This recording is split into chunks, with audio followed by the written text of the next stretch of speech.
বরকাত। তো কেমন ওয়ালাইকুম আছেন? ভালো আসসালাম আছেন? রহমতুল্লাহ বরকাত। আমি জি, সৌদি আরব থেকে, আমি রানিয়া থেকে বলছি, শেখ আসগর আলী। যে আমার বলেন।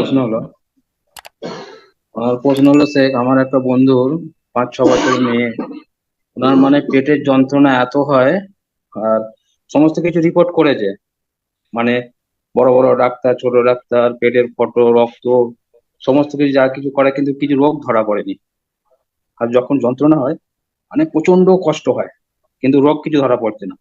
তো এই ব্যাপারে বিভিন্ন রকম মানে সলা পরামর্শ চাইছে, যে শরিয়াতে এটা কি ব্যাপার, রোগ নাই অথচ পেটে যন্ত্রণা, প্রচন্ড বাচ্চা মেয়ে কষ্ট পাচ্ছে, মানে নার্সিংহোমে ভর্তি করতে হয় যখন হয় আর কি। এই সম্পর্কে বলবেন যে।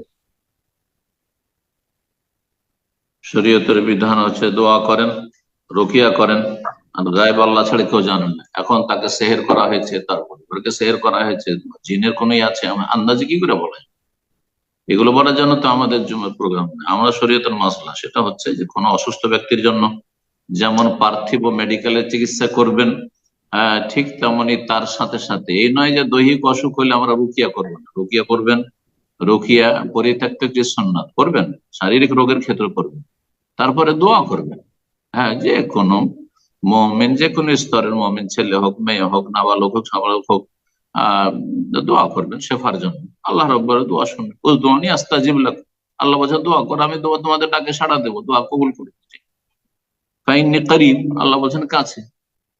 দোয়া করা রব্বুল আলমের কাছে, এবং রুকিয়া ঝাড়ফুঁক করতে বলেন কোরআন সুন্নাহর আলেম দিয়ে। তাবিজ করা যাবে না, হ্যাঁ, বালা তামা এসব করা যাবে না। তারপরে কবিরাজ ওঝাদের কাছে যাওয়া যাবে না, এরা শিরক কুফরি করাবে, ঈমান হরণ করবে।